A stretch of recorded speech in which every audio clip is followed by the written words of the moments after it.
Hello, everyone, and welcome to the Engineer Your Success Leadership and Life Harmony Like a Mother show. I'm your host, Kenya Romanovska, award-winning investigative journalist turned maternity leave and working motherhood strategist. And I'm here to help you overcome the career, financial, and personal motherhood penalty. The motherhood penalty starts with your mindset. When your mental load increases at home, when you get two jobs of being a caregiver and a professional, but you don't double your time. And all of a sudden, you might be losing your confidence and able to juggle having a career and family. You're carrying so much more at home, and your partner isn't contributing equitably. Even if he's a very loving person, it takes time to adjust. And all of a sudden, what are you stuck with? The motherhood penalty. It affects your career, your finances, and your quality of life. And I'm here to give you the best tips and tricks on how to overcome it. And of course, a community of support where you can make those changes with other women like you, STEM moms in demanding and corporate careers, people who want to make an impact in the world. So if you followed me for some time, you'll remember that I constantly talk about one thing that you should never outsource. You know, I'm a big fan of outsourcing to help moms to reclaim some of their time. Not everybody agrees with this, but I find that it's one of the most effective ways in the beginning to overcome the motherhood penalty. So there's this one thing, though, that I say you should never, ever, ever outsource. And surprisingly, in the 6 years that I've been working with career moms, nobody's come to me and said, "Oh, I actually completed this exercise before spending some time working with you in your workshops." It's truly amazing. And it's been 6 years, actually, as I record this. We are celebrating 6 years at Pros and Babes in November every year. It's our anniversary. So happy birthday to us. So, I'm surprised at how this is a very simple exercise, and it's fundamental, and yet most people don't do it.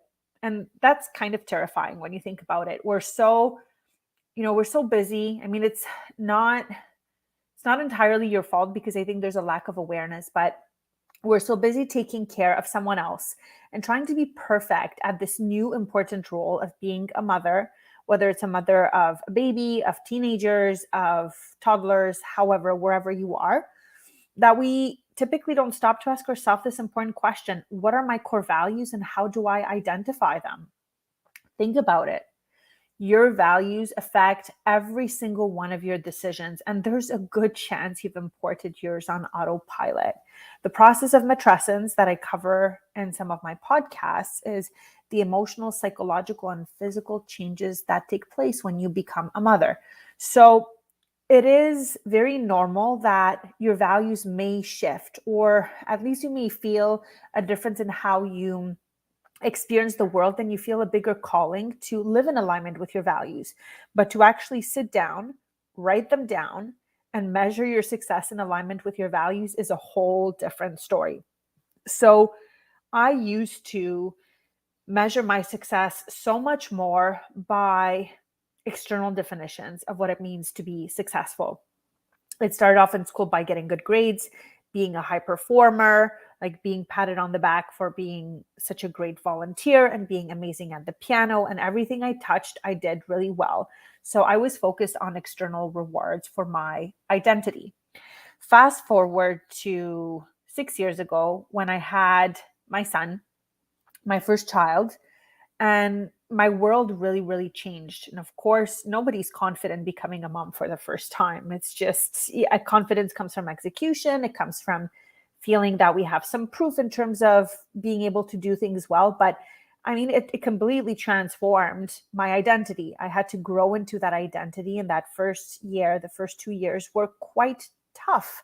And there's so many people who had opinions about what I should or shouldn't do as a new mom. And it was very confusing.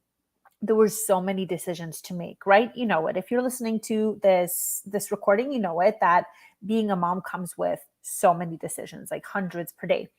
So, like me, most moms I know, high performers, STEM moms, you want to do a really good job at your parenting. And because many of your jobs are extremely high stakes, where we talked about this during our anxiety workshop, the margin for mistakes can be very thin. And we tend to carry that over into our parenting. And We look for external validation. Our in-laws may have opinions about how we should parent. So we're really wired to seek that validation elsewhere. And that's how I used to be. But I embarked on this journey of mindset transformation. We talked about that actually with my advanced students yesterday, that before most of us didn't even know the importance of mindset, and now we do. And now I measure my success. I have a few measures of success, but one of my core measures of success is, am I living my life in alignment with my values? And you are STEM people. Most of you listening to this recording are STEM people. You like process, you like manuals, you like measurables, things like that, right? So it's no surprise that when you come and work with me in my workshops or in the Mom BA program, my core leadership program for mid to senior level professionals in STEM or demanding careers, you like the process that we offer, right? At work in the world, you know that things are not the way they are typically by accident. They're there by design. Our roads, our policies, our schools, our schedules, somebody designed that, right? It didn't come from the sky. It came from somebody, excuse me. Sorry about that. You saw me sniffling for those of you who looked at the camera. I'm a little bit congested. So those standards of how the world operates today comes from somebody's design of it. And as you know, historically, it was in mothers, right? We as mothers were not the ones who decided how the world would operate and function. And so most of us work in a world designed more according to masculine blueprints. And many of us perform really well in them, but doesn't mean we're comfortable in them, right? Regardless, to follow my logic, at work, there's a strategy, there's a plan, there's process manuals, and there's standards of excellence. Why wouldn't you set those standards of excellence for yourself in your personal life and even in your career? Why would you keep on defining your success through models that have predominantly worked for men? Of course, you need to do that for survival in the beginning, but is that how you want to mother? Is that how you want to pursue your career? Is that how you want to design the world and solve problems? Right?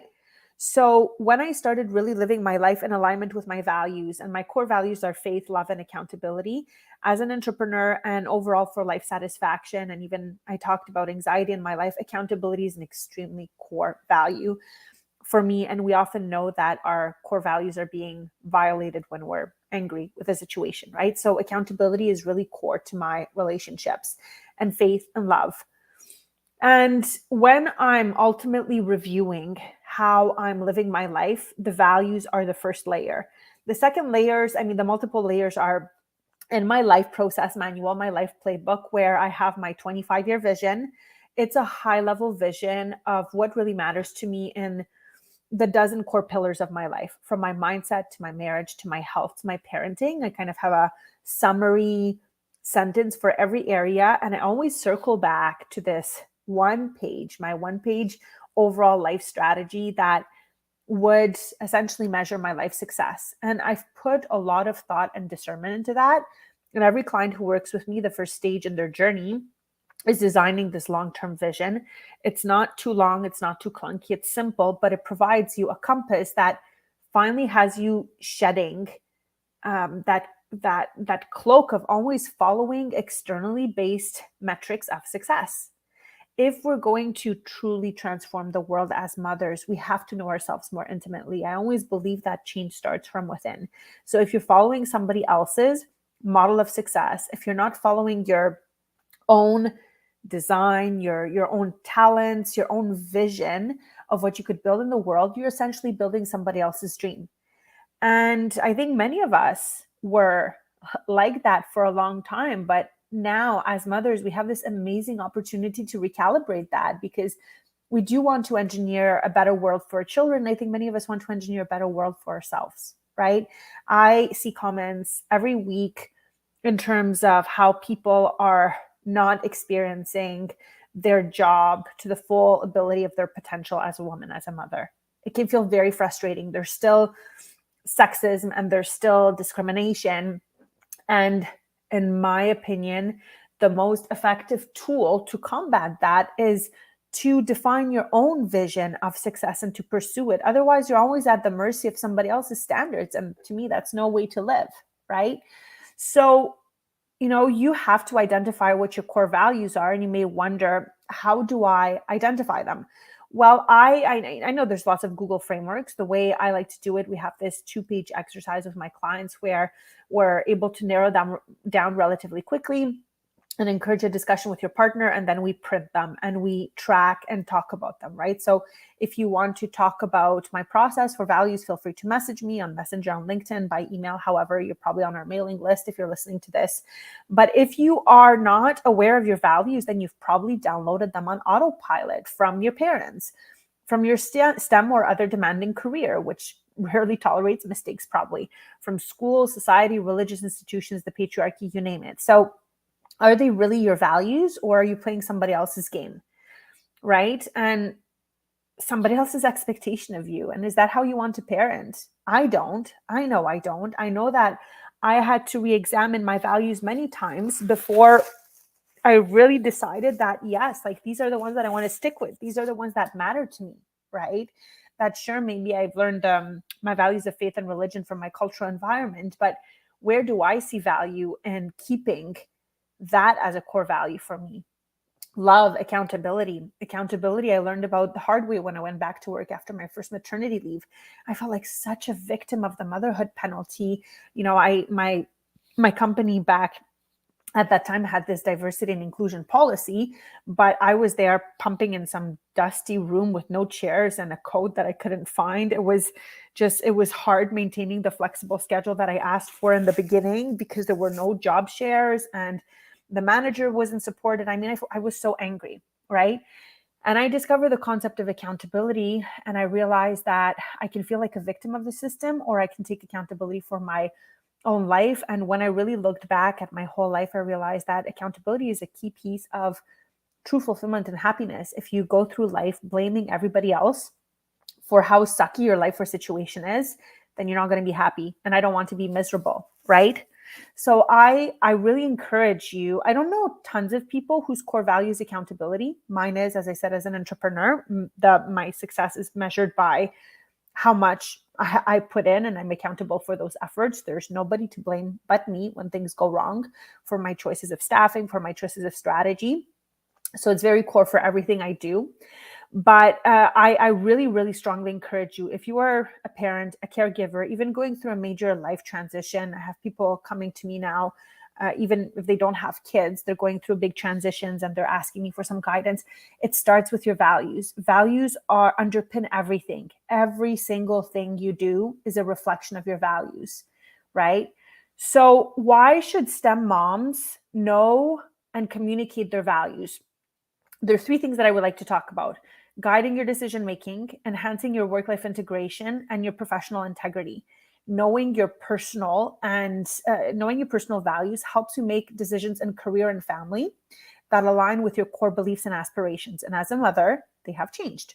So, for example, knowing your values can help you respond confidently and effectively if there's benevolent sexism at work. There's sometimes like these tiny little comments that people make, right? And they seem innocent, but they're not, and they sap your energy, right? It's still very prevalent in STEM fields. If you know what you value, it's going to be easier to determine your strategy, whether you're going to talk to HR, how you're going to address it, how you're going to address these things when they take you aback in a way that's in alignment with your personal brand, which I'm going to talk about more in future podcasts.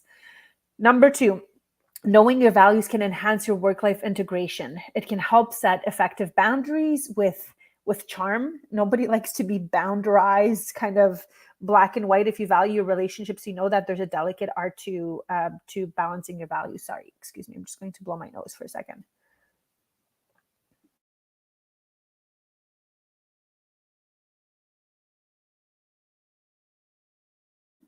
Okay, thank you for your patience. So let's say if you know you value your time by yourself, with your family and inner peace, it's much easier to say no to additional requests for volunteering, and it's easier to hire help at home. The majority of my clients end up hiring help because if you're juggling 2 careers and demanding schedules and you do the math, you realize that if you want to be a present parent, spouse, and have some time for yourself, you need to outsource and delegate, right?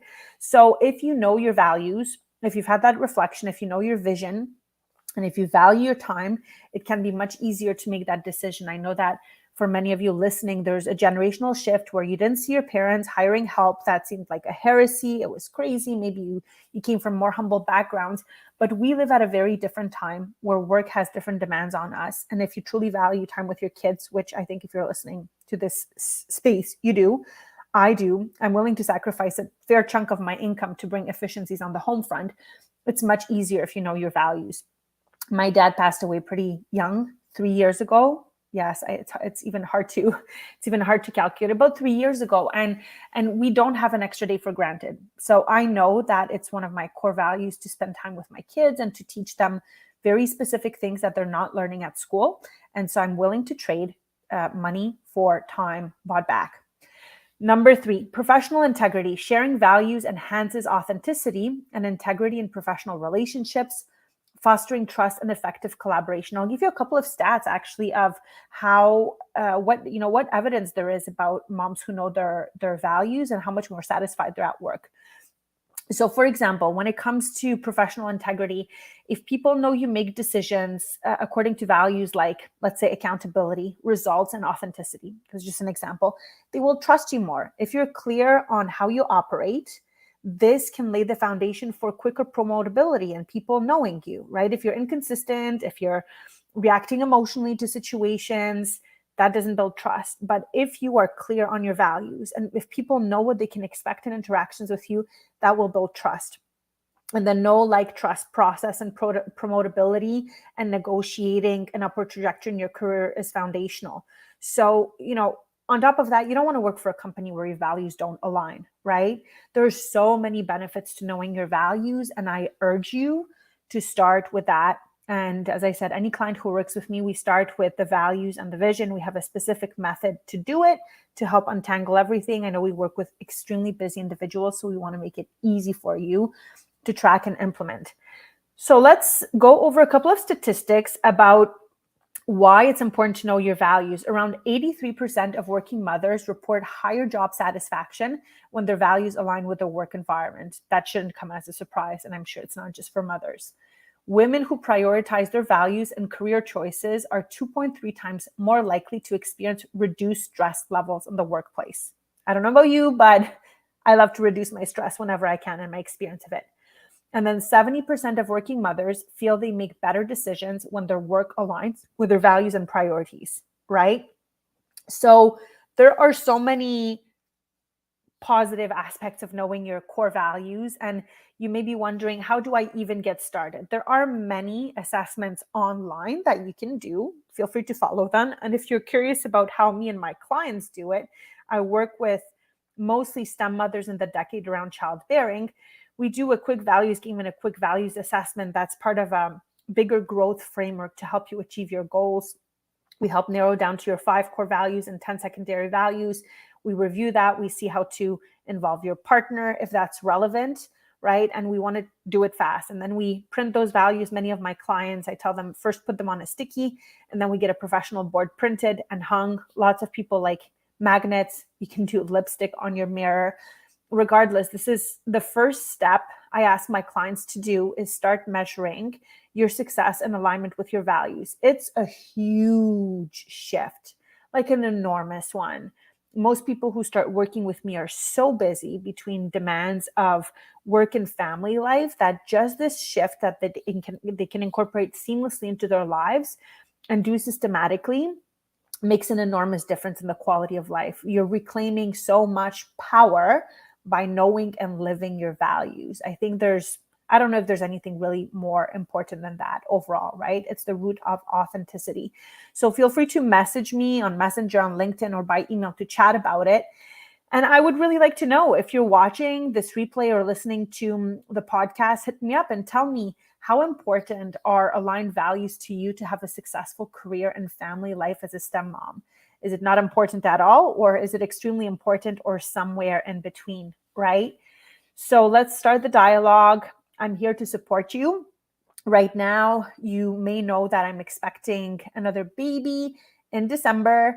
So I will be on a maternity slowdown, as I would say. We've wrapped up some of our 2023 programming. I'm onboarding some new clients right now and finalizing their onboarding. We are just finalizing our money month where people make incredible leaps in their wealth plans. We help lay the foundation to design plans that could change your wealth by millions over a lifetime with our wealth partners without working more, saving more. And we are going to be kicking off the personal branding month with a valued partner, which is a very important part of overcoming the motherhood penalty, because your personal brand is what people say behind you, about you behind closed doors. And I don't think I need to tell you that motherhood doesn't necessarily have the best reputation in competitive male-dominated industries. There's still tons of sexism being passed on for promotions, being forgotten about during maternity leave. Not many men are being encouraged to take parental leave just yet, right? It's just kind of like shorter leaves with small incentives. So it's more critical than ever in 2024 to have a strong personal brand statement so that you can curate what people think about you behind closed doors, especially if you're going to take maternity leave or you want to advance in your career. You need to know how to communicate what you do in a crisp, short, effective manner so that you stay top of mind for the people who matter. So we are kicking that off next week, and then we will be doing an integration and implementation module in January. Parenting, family life is up next, then health, and we have an amazing leadership and career skills month in the spring. So much good stuff coming up in our community. Again, if you're curious about what I do and how I do it, how we do it in the Mom Day program, I'm just a message away, of course, until this little baby comes, and then we're adjusting. But you should probably still see me. I would love to share with you how this third journey has been different for me than my other two and what I've learned. So hopefully I'll be able to be in a position to share all of that with you. Again, I'm Kenya Romanovska, your host at Engineer Your Success, Leadership, and Life Harmony Like a Mother show. And I'm here to help you transform the motherhood penalty into your greatest advantage. Let's make sure that your career, your finances, and your personal life feel as good as you would like them to feel, and that you get the results that you want to get in 2024 and beyond. Have a great rest of your week, everyone. Thank you for chiming in and for listening here.